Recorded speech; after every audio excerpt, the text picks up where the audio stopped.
Everybody loves a pickle. I do. I love them on burgers, on wraps, on a Buddha bowl, on salads. This recipe is in my new cookbook. It's incredible plant-based meals and dishes and condiments and bits and pieces and smoothies and hot drinks and cold drinks and all the things that you can love at home, and amazing stories to go with each recipe, and incredible photography, and just a beautiful way to sit down to a book and just have a look at what is totally possible that serves your ultimate health. And this is one of them. So, easy as anything. You're going to need apple cider vinegar, coconut sugar, some amazing dill, and just chopped up. I like to just run my knife through it like this, straight into there, and then some slices of cucumber. Try and keep them all the same size. Okay. And then look at this amazing mess situation. This is the thing with cooking. You just got to let go, right? And I've got a beautiful little red shallot, just into ringlets like this. And this is going to go into here. And this is a quick pickle. And the whole point of this is you can eat it straight away, or you can put it into the fridge and have them later. How long can you keep it in the fridge?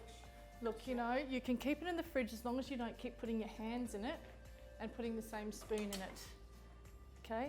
Because what happens, salt and pepper, absolutely. If I keep putting my hands in it all the time, it's gonna go off, so just be mindful of that. Give it a really good stir. Dissolve that sugar in that beautiful apple cider vinegar. Okay, straight into a jar. And I've got this little situation that my girlfriend Mel bought me.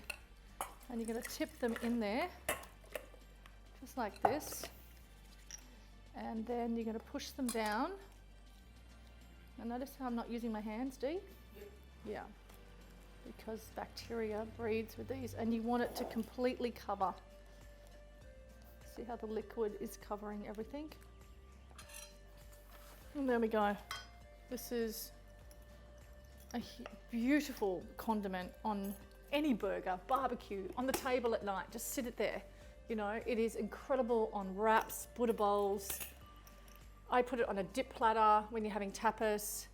This is one of the many recipes in this incredible book, and there's so many stories attached to it.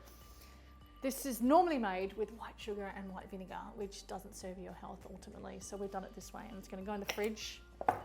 And I'm going to use my tongs to actually take out what I need every time I need it. So